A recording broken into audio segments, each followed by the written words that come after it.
हाय, मैं अरविंद आप सबको अपने YouTube चैनल @WCN360 में स्वागत और अभिनंदन करता हूँ।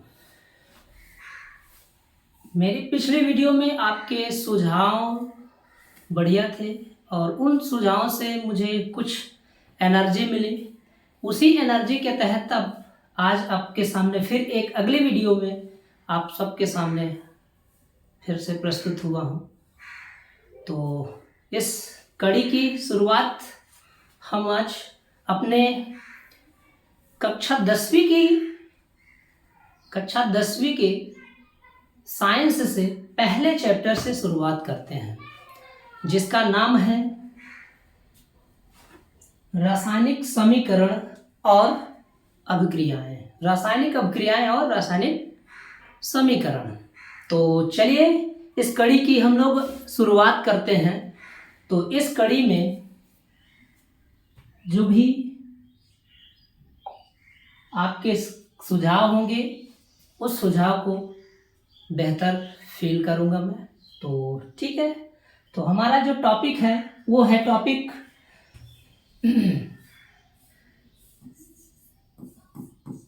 रासायनिक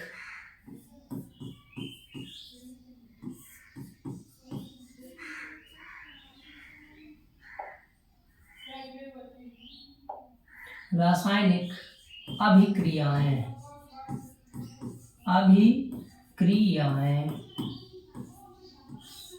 एवं समीकरण। रासायनिक अभिक्रियाएं और समीकरण। तो इस टॉपिक में कुछ चर्चाएं करते हुए आगे बढ़ते हैं। तो परिवर्तन प्रकृति का एक नियम है। परिवर्तन जो है प्रकृति का एक नियम है। यदि देखा जाए तो ब्रह्मांड में हमारे अनेक प्रकार के पदार्थ देखने को मिलते हैं, जिनमें परिवर्तन पल पल में कुछ न कुछ परिवर्तन होते रहते हैं। तो उन्हीं परिवर्तनों में अगर देखा जाए तो हमारा जो जैसे कोई वस्तु को ही है, हम नॉर्मल से लोहा है, लोहे को अगर वायुमंडल में ऐसे छोड़ दें तो उसमें कुछ परिवर्तन देखने को कुछ ही क्षणों में नहीं कह लीजिए, कुछ ही दिनों में उसमें कोई परिवर्तन आपको देखने को मिलेगा। जैसे कि जंग लग जाता है। दूध है, कुछ दूध को कुछ समय के लिए अगर छोड़ दिया जाए तो उसमें खटास आ जाती है, यानी कि खट्टापन हो जाता है। खट्टापन देखने को आपको मिल जाएगा। तो उसी तरीके से अन्य कोई भी मान लीजिए हम कोई अन्य पदार्थ रख देते हैं, कोई बीज ही डाल देते हैं किसी प्लेस पे, तो वह छोटा सा बीज जो है एक पौधे का रूप ले लेता है, पौधे से फिर वृक्ष बन जाता है। तो इन्हीं परिवर्तन, ढेर सारे परिवर्तनों को देखते हुए इन परिवर्तनों को मुख्य रूप से दो हिस्सों में बांट दिया गया है। तो दो हिस्सों में वो दो हिस्से कौन से हैं परिवर्तन के जो दो हिस्से हैं, ये परिवर्तन। अब इन परिवर्तनों में दो हिस्से आपको देखने को मिलेगा। पहला जो परिवर्तन है वह है भौतिक परिवर्तन। दूसरा जो हिस्सा है वो रासायनिक परिवर्तन। रासायनिक परिवर्तन।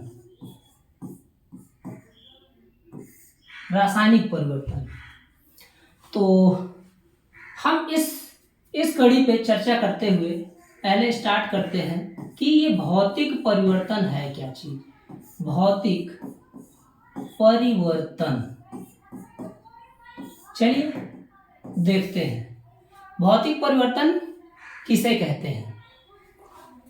तो कोई भी आप ऐसा परिवर्तन देखें कहीं भी, किसी भी फील्ड में, किसी भी तरीके से कोई भी ऐसा परिवर्तन देखें जिसके कारण उस पदार्थ के रासायनिक संगठन में कोई परिवर्तन न हो, अर्थात उसकी भौतिक अवस्थाओं में परिवर्तन देखने को मिले, वो क्या कहलाएगा? आपका भौतिक परिवर्तन कहलाएगा।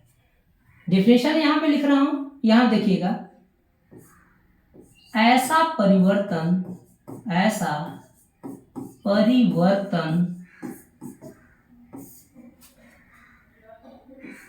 जिसमें पदार्थ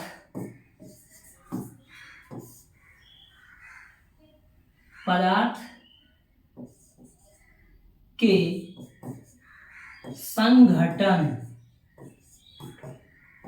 संघटन और द्रव्यमान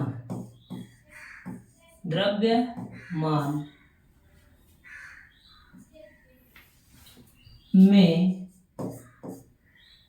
कोई परिवर्तन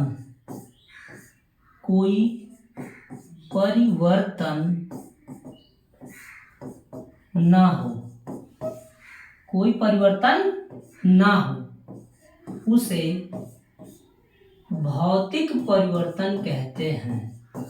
भौतिक परिवर्तन कहते हैं। क्लियर है?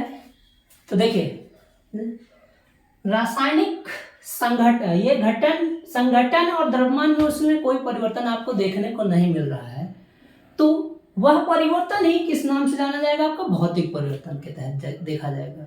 तो भौतिक परिवर्तनों के आधार पर अगर देखें तो एग्जाम्पल के तहत अगर देखा जाए तो यहां पे देखिएगा,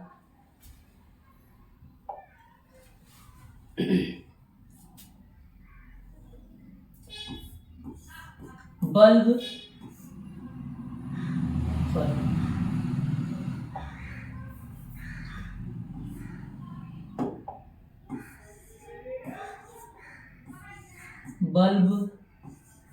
का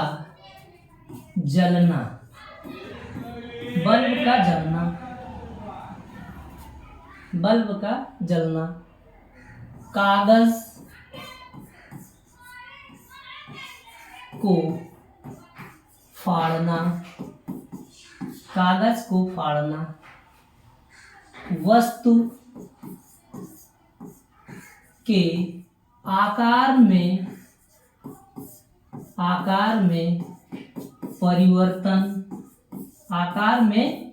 परिवर्तन, लाइक जैसे कि गुब्बारा ले लीजिए। अब उस गुब्बारे को क्या करेंगे? उसके अंदर हवा भर दीजिए। जब गुब्बारे के अंदर हवा भर जाएगी तो उसका आकार क्या होगा? बढ़ जाएगा। अब जब आकार बढ़ गया, उसको फिर से प्रेस कीजिए, दोनों हाथों से प्रेस करेंगे तो उसका आकार फिर से परिवर्तित हो जाएगा।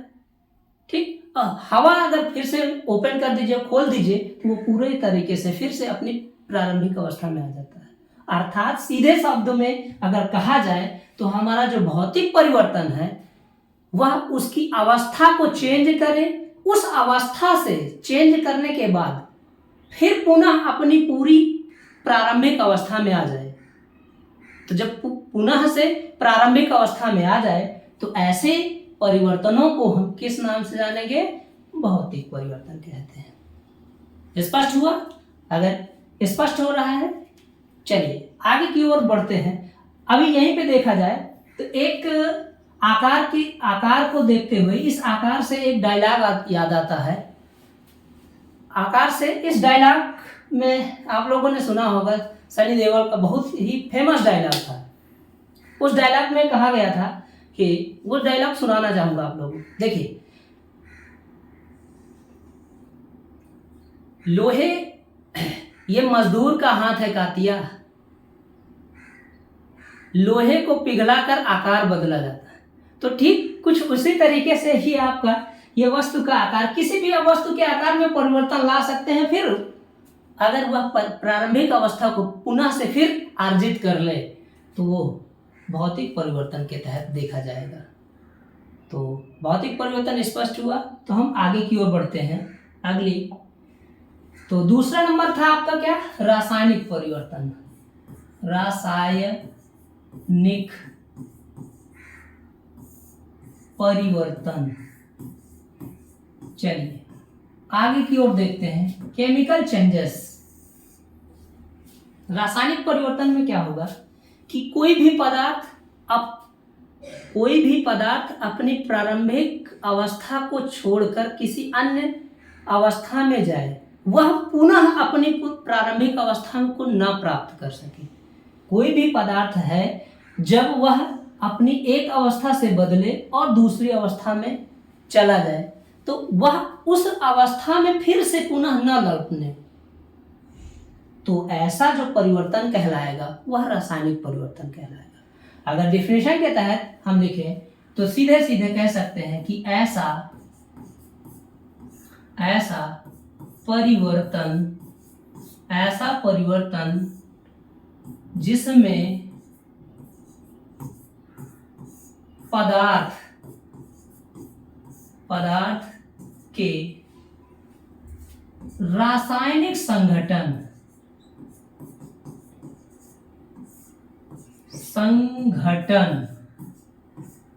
परिवर्तित हो जाए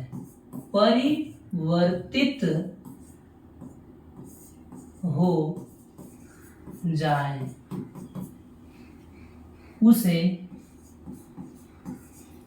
रासायनिक परिवर्तन कहते हैं।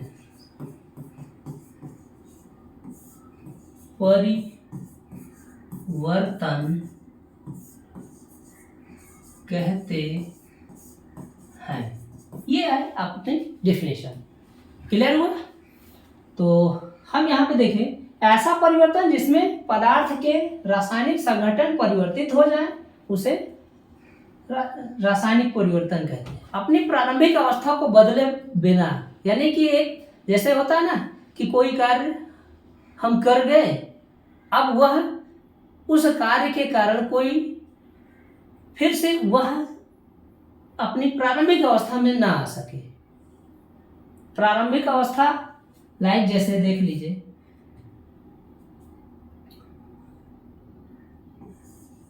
दूध का फट जाना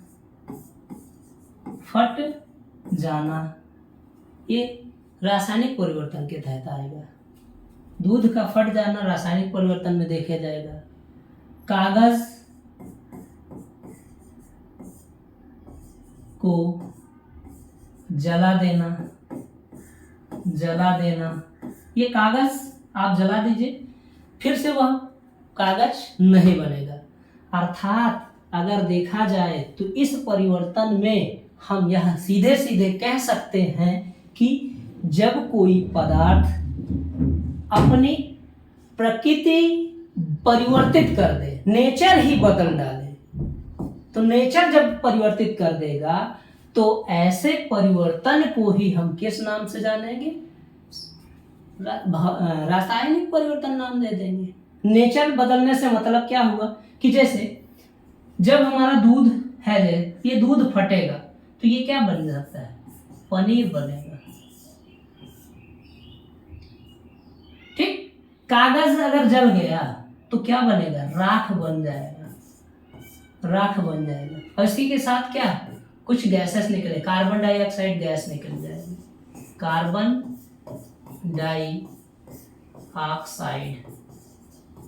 डाइऑक्साइड गैस निकलेगी। इस तरीके से फिर से देखिए, रासायनिक परिवर्तन तो यहाँ तक स्पष्ट हुआ। तो अब आते हैं हम लोग रासायनिक परिवर्तन को देखने के बाद आगे अगली कड़ी में भौतिक परिवर्तन, रासायनिक परिवर्तन, ये स्पष्ट हुआ। यानी कि सीधे तौर शब्द से कह सकते हैं कि जब कभी भी किसी भी पदार्थ में कुछ इस तरीके से बदलाव आ जाए कि वह अपनी प्रारंभिक अवस्था को फिर से अर्जित कर ले, तो क्या कहलाएगा? आपका भौतिक परिवर्तन में आ जाएगा। एग्जाम्पल के है, जैसे पानी और नमक को घोल दिया जाए, घोल देंगे लेकिन फिर से वह अपने प्रकृति को वो नहीं बदलेगा। नमक है तो नमक ही रहेगा, चीनी है चीनी ही रहेगा। अपनी प्रकृति में कोई परिवर्तन नहीं कर रहा है। लेकिन वहीं पे अगर कोई पदार्थ अपने नेचर को भी बदल डाले, नेचर से बदलने से मतलब ये हुआ कि उसका नाम ही परिवर्तित कर दिया जाए। नाम जैसे कि अभी हम लोगों ने देखा कि दूध से क्या बन जा रहा है, दही बन जा रहा है, या फिर पनीर बन जा रहा है, मक्खन निकाल लिया जा रहा है। तो ये सब क्या है, उसका नेचर परिवर्तित हुआ ना। कागज को जलाया आपने, कागज जब जला तो जब कागज जलने के बाद क्या हुआ, राख बन गया, एसेस। तो ये सब परिवर्तन हमारे किसके तहत देखने को मिल जाएगा, आपका रासायनिक परिवर्तन। तो आइए अब हम लोग आगे की ओर बढ़ते हैं। रासायनिक परिवर्तन, अब रासायनिक अभिक्रिया, रासायनिक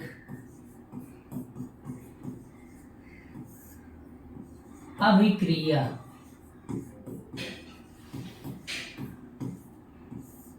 केमिकल रिएक्शन। तो चलिए ठीक है, केमिकल रिएक्शन पे अर्जित देखते हैं।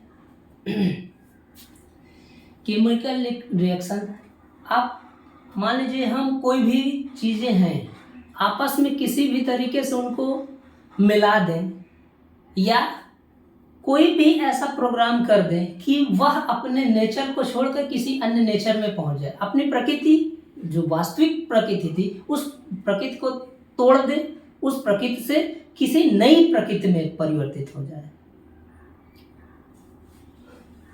जैसे देखिए यहाँ पे देखिए, तो ऐसी प्रक्रिया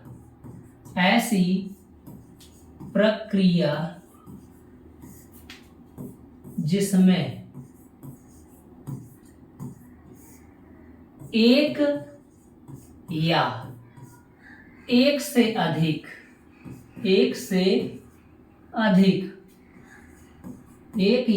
से अधिक पदार्थ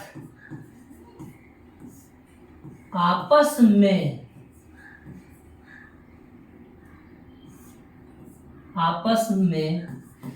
मिलकर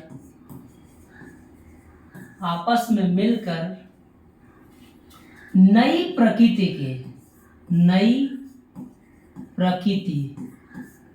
के नए गुणधर्म वाले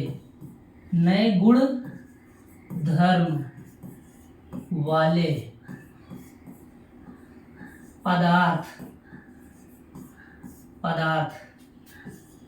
का निर्माण करे, नए गुणधर्म वाले नए पदार्थ का निर्माण करे, क्या कहलाएगा,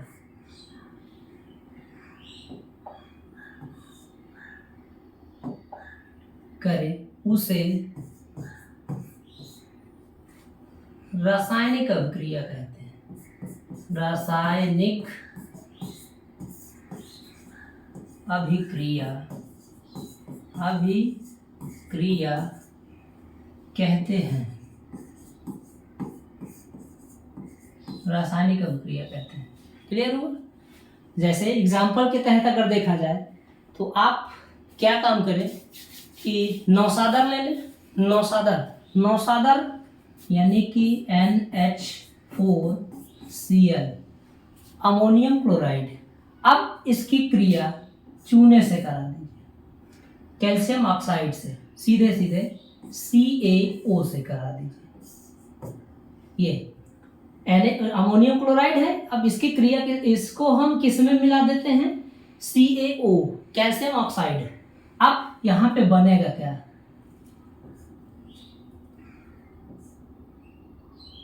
कैल्शियम क्लोराइड CaCl2 प्लस जल बनेगा आपका, और कैल्शियम क्लोराइड बनेगा, जल बन जाएगा, और NH3 अमोनिया निकलेगी, अमोनिया गैस निकलेगी। ये चीजें देखने को मिलेगी।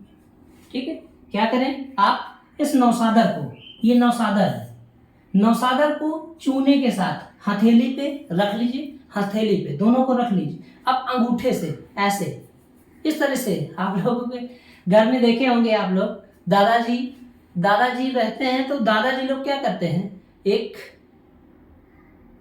एक छोटा सा डिब्बा लिए रहते हैं। उस डिब्बे में दो दो तरीके के खाने होते हैं। एक खाने में कुछ पत्तियां रखी होती है और दूसरे खाने में चूना होता है। अब उस चूने को इस तरह से दोनों तरफ से निकाले और इस तरह से रगड़े रगड़े तो अजीब सी स्मेल आती है। तो ठीक उसी तरीके से यहाँ पे देखिए, ये नौसादर ले लीजिए, नौसादर लीजिए। अब नौसादर के साथ ये कैल्शियम ऑक्साइड को ले लीजिए। अब उसको धीरे धीरे रगड़ेंगे।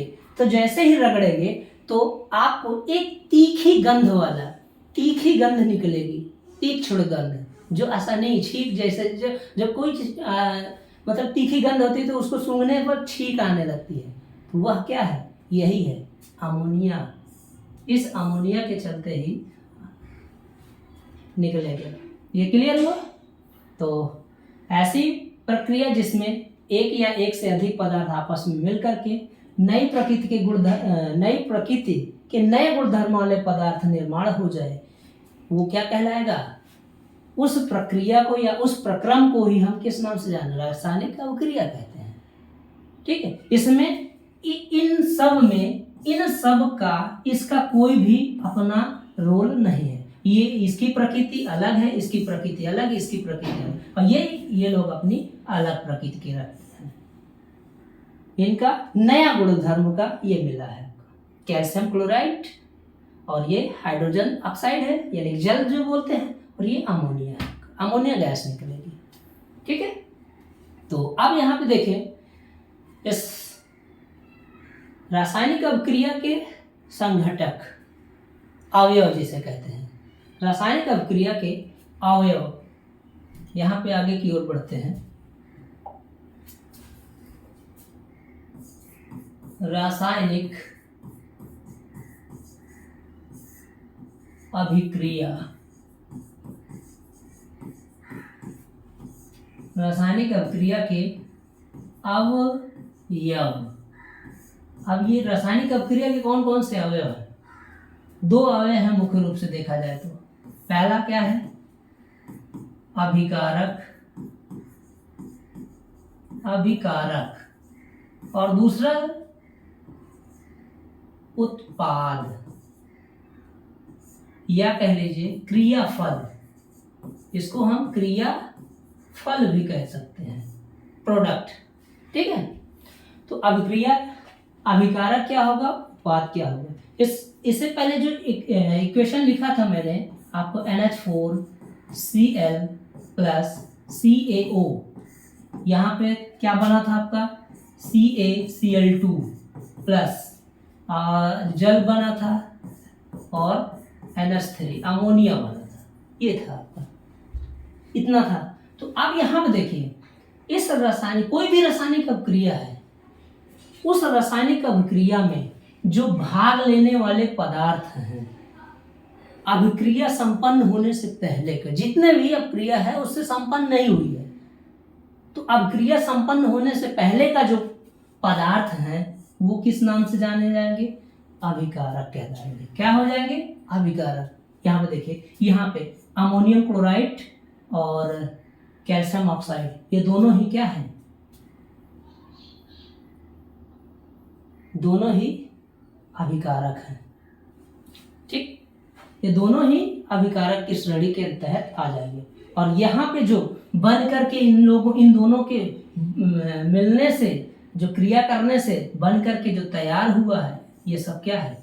क्रियाफल कह लीजिए, उत्पाद कह लीजिए, प्रोडक्ट कह लीजिए, जो कहना चाहें आप कह सकते हैं। स्पष्ट हुआ? अभिकारक यानी कि अभिक्रिया में भाग लेने वाले पदार्थों में अभिक्रिया से पहले का जो पदार्थ रहेगा वो अभिकारक कहलाएगा। अभिक्रिया के बाद जो बन करके नए प्रकृति का गुणधर्म का नया पदार्थ तैयार हुआ है उसे उत्पाद कहते हैं, उत्पाद या क्रियाफल कहते हैं। तो आगे अब चलते हैं अगली कड़ी में। तो आगे हम लोग देखेंगे, अभिक्रिया हो गई,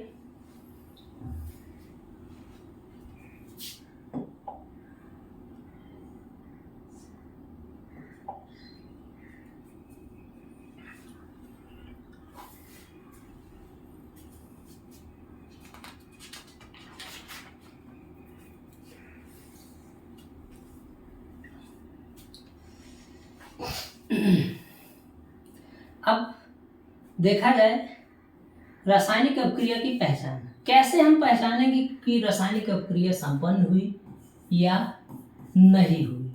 रासायनिक अभिक्रिया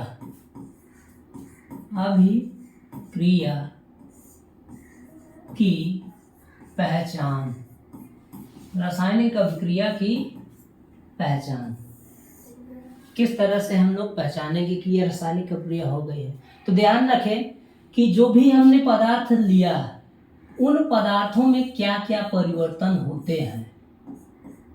ये अगर प्रतीक उनमें से कोई भी दिख जाए तो बोलिए कि यह रासायनिक अभिक्रिया हो चुकी है, अन्यथा नहीं हुई है। तो देखिए वो परिवर्तन कौन कौन से देखने को आपको मिलेंगे। पहला नंबर तो ये है कि सीधा सीधा उसका अवस्था बदल जाएगी। अवस्था परिवर्तन, अवस्था परिवर्तन, अवस्था परिवर्तन। अब मान लीजिए किस तरीके से देखेंगे कि अवस्था, जैसे एग्जांपल के तहत अगर वो यानी कि अवस्था से मतलब कोई पदार्थ में ये ठोस, गैस, ये द्रव, ये मुख्य रूप से 3 अवस्थाओं में देखा जाएगा। बाकी ये 2 और हैं। वो कौन से हैं कि प्लाज्मा हो जाता है और आइंस्टाइन, कंडक्शन, बोस, ये 2 हो जाते हैं। बाकी मुख्य रूप से यही आपको देखने को मिलेगा, ये अवस्था में परिवर्तन हो जाएगा।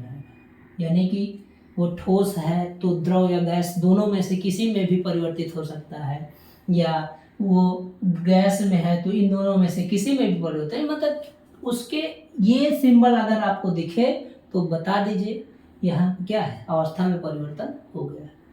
दूसरा नंबर, ये रंग बदल देगा, रंग बदलना, रंग में भी परिवर्तन देखने को मिल सकता है कि अगर कोई भी रासायनिक अभिक्रिया संपन्न हुई तो रंग में भी परिवर्तन आ सकता है।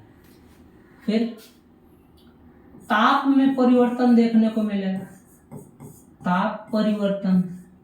टेम्परेचर जैसे देखो, टेम्परेचर कुछ भी है, पहले प्रारंभ में कुछ भी था, उसमें टेम्परेचर ठंडा भी हो सकता है, वो गर्म भी हो सकता है। लाइक जैसे देखा जाएगा तो हम चूने में चूना और पानी को अगर मिला दें, चूना और पानी को मिला दें तो वह भाप टाइप से उबलने लगता, खौलने लगता, हीट हो जाता है। जिस बर्तन में वो रखा जाता है वो क्या, उस बर्तन को आप छूने योग्य नहीं रह जाते हैं। और अगला है कि अवक्षेप भी बन सकता है, अवक्षेप, ये अवक्षेप बनेगा। अवक्षेप से मतलब ये होता है कि कुछ उसके साथ शेष में रह गया, बच गया। ये अगर इन परिवर्तनों को आपने देखा तो ये कह सकते हैं कि यहाँ पे रासायनिक अभिक्रिया संपन्न हो चुकी है। अब अगर इन परिवर्तनों में से आपको कुछ नहीं नजर आ रहा तो बोलिए कि रासायनिक अभिक्रिया नहीं हुई। तो अब आते हैं हम लोग आगे अगली कड़ी में, रासायनिक समीकरण। रासायनिक समीकरण, चलिए इसमें क्या है रासायनिक समीकरण। तो वही जो रासायनिक अभिक्रिया आपने किया उसमें भाग लेने वाले अभिकारक, अभिकारक अभी बताया, किसी भी रासायनिक अभिक्रिया में भाग लेने वाले जो अभिकारक हैं, कोई भी रासायनिक अभिक्रिया ले लीजिए, उस रासायनिक अभिक्रिया में भाग लेने वाले कोई भी अभिकारक और उत्पाद, उन के सूत्रों या प्रतीकों को, सूत्रों और प्रतीकों को व्यवस्थित ढंग से रखने पर प्राप्त जो समीकरण होता है उस समीकरण को ही हम किस नाम से जानेंगे, रासायनिक समीकरण कहते हैं। स्पष्ट हुआ? कहने का मतलब सीधा सीधा कह दीजिए कि कोई भी रासायनिक अभिक्रिया है, उस रासायनिक अभिक्रिया में भाग लेने वाले अभिकारक और उत्पाद, अभिकारक और उत्पाद के प्रतीक और या तो कह लीजिए सूत्र को रासायनिक लिखने पर जो प्राप्त समीकरण होगा उस समीकरण को हम रासायनिक समीकरण कहते हैं। एग्जाम्पल के तहत मान लीजिए मैंने क्या किया कि यह सोडियम ले लिया। सोडियम का प्रतीक कितना होता है? Na होता है। अब इसकी क्रिया किससे करा देता हूं मैं? जल से करा देता हूं। तो जब जल से ये सोडियम की क्रिया कराओगे तब विस्फोट होता है। तो यहाँ देखें, जो जल से जब कराएंगे तो ये हमारे पास क्या बन करके तैयार होगा? NaOH, सोडियम हाइड्रोक्साइड बनेगा और साथ ही साथ हमारे पास हाइड्रोजन गैस भी निकलेगी। अब ये हाइड्रोजन गैस निकले, ठीक है। हमारे पास ये शायद असंतुलित लग रहा है, तो यहाँ 2 लगा दीजिए, यहाँ पे 2 लगा दीजिए और इस जगह पे ही 2 ही लगा दीजिए, तो ये क्लियर हो जाएगा। ये हाइड्रोजन गैस निकलेगी, ठीक। तो इस तरीके से हम रासायनिक, ये आपका क्या है? रासायनिक समीकरण है। तो अब रासायनिक समीकरण को हम किस तरीके से लिखते हैं या क्यों लिखते हैं,